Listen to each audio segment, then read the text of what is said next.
अस्सलामु अलैकुम वरहमतुल्लाहि वबरकातुहू। तुर्की में ज़लज़ले आने का सिलसिला अभी जारी है और इसी बीच हमारे पास काफ़ी सारे सवालात आ रहे हैं कि ज़लज़ले क्यों आते हैं, आखिर इसकी क्या वजह होती है।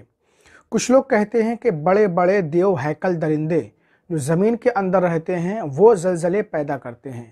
गैर मुस्लिमों का अक़ीदा है कि ज़मीन एक गाय के सींगों पर टिकी है, जब वो गाय अपने सींग बदलती है तो ज़लज़ले आते हैं। कुछ लोग कहते हैं कि ज़मीन एक बड़े कछुए की पीठ पर है, वो जब हरकत करता है, हिलता है तो ज़लज़ले आ जाते हैं। लेकिन ये सब गैर इस्लामी अक़ीदे हैं। हकीकत में ज़लज़ले आने का सबब कुछ और है, जिसे हम कुरान और हदीस की रोशनी में समझने की कोशिश करेंगे। तिरमिज़ी शरीफ की एक हदीस पाक आप समाअत करें, जिससे ज़लज़ले के असबाब का समझना आपके लिए आसान हो जाएगा।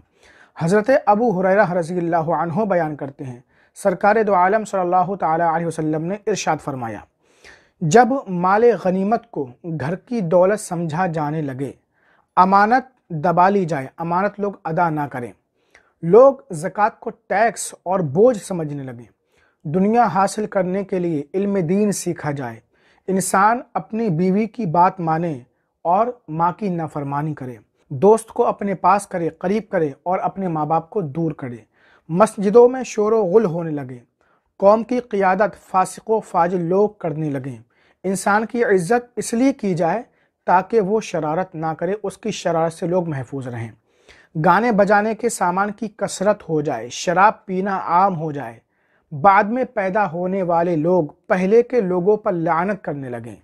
नबी करीम सल्लल्लाहु अलैहि वसल्लम इरशाद फरमाते हैं, जब ये निशानियाँ ज़ाहिर हो जाएं तो उस ज़माने में सुर्ख आंधियों और ज़लज़लों का इंतज़ार करो, ज़मीन में धंस जाने और सूरतें मस्ख यानी बदल जाने का इंतज़ार करो, आसमान से पत्थर बरसने का भी इंतज़ार करो और इन अज़ाबों के साथ साथ दूसरी उन निशानियों का भी इंतज़ार करो जो लगातार इस तरह ज़ाहिर होंगी जैसे किसी लकड़ी का धागा टूट जाए और लगातार उसके दाने गिरने लगे।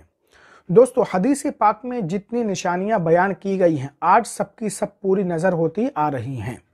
ज़लज़ले आने की वजह ज़िनाकारी भी है, जैसा कि हज़रत आयशा सिद्दीक़ा रज़ियल्लाहु अन्हा इरशाद फरमाती हैं, जब लोग ज़िना को हलाल समझने लगें, उसमें कोई बुराई ना समझें, शराब पीने लगें और गाने बजाने को अपना मशगला बना लें, तो अल्लाह ताला की गैरत जोश में आती है और अल्लाह ताला ज़मीन को हुक्म देता है, तो फिर ज़मीन अपने अंदर ज़लज़ला पैदा कर देती है।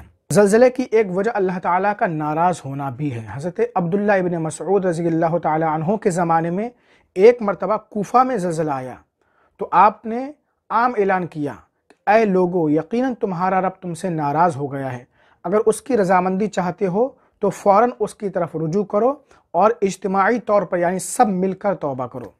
उमर सानी हज़रत उमर बिन अब्दुल अज़ीज़ रज़ियल्लाहु अन्हु के ज़माने में एक मरतबा जब ज़लज़ला आया तो आपने तमाम गवर्नरों को एक खुसूसी पैगाम भेजा, जिसमें आपने फरमाया कि सुनो और अच्छी तरह जान लो कि ज़लज़ले के झटके सज़ा के तौर पर आते हैं, लिहाजा तुम लोग सदका करो, खैरात करो, तौबा इस्तिग़फ़ार करो और हज़रत आदम अलैहिस्सलाम की ये दुआ मांगते रहो, रब्बना ज़लमना अनफुसना व इल्लम तग़फ़िर लना व तरहमना लनकूनन्ना मिनल खासिरीन। 20 हिजरी में हज़रत उमर रज़ियल्लाहु अन्हु के ज़माने में भी ज़लज़ला आया था।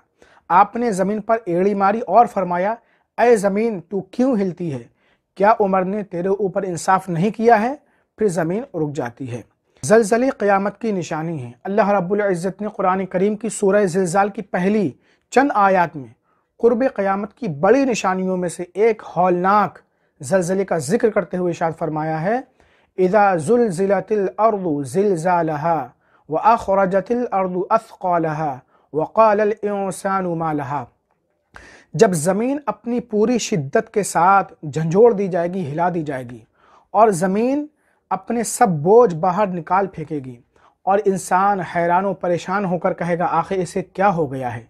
नाज़रीन, मुफ़स्सिरीन किराम फरमाते हैं कि इन आयात मुक़द्दसा में एक ऐसे ज़लज़ले का जिक्र किया गया है जो पूरी रूए ज़मीन पर आएगा और क़यामत बर्पा कर देगा और इस हैबतनाक खौफनाक ज़लज़ले से ज़मीन का कोई भी हिस्सा महफूज नहीं रहेगा।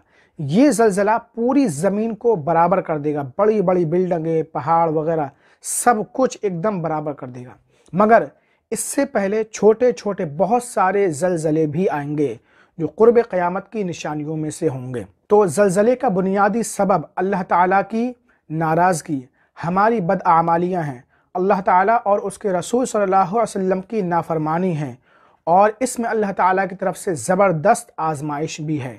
ایسے وقت میں ہمیں توبہ کرنا چاہیے، استغفار کرنا چاہیے، اپنے اعمال کا محاسبہ کرنا چاہیے، اپنے اسلامی عقیدے پر مضبوطی کے ساتھ قائم رہنا چاہیے۔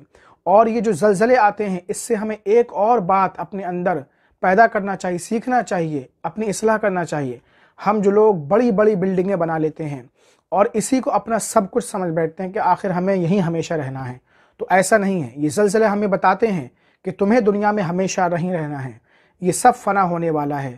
حقیقی ذات اللہ تعالیٰ کی ہے، اس لیے آخرت کی تیاری کرتے رہنا چاہیے۔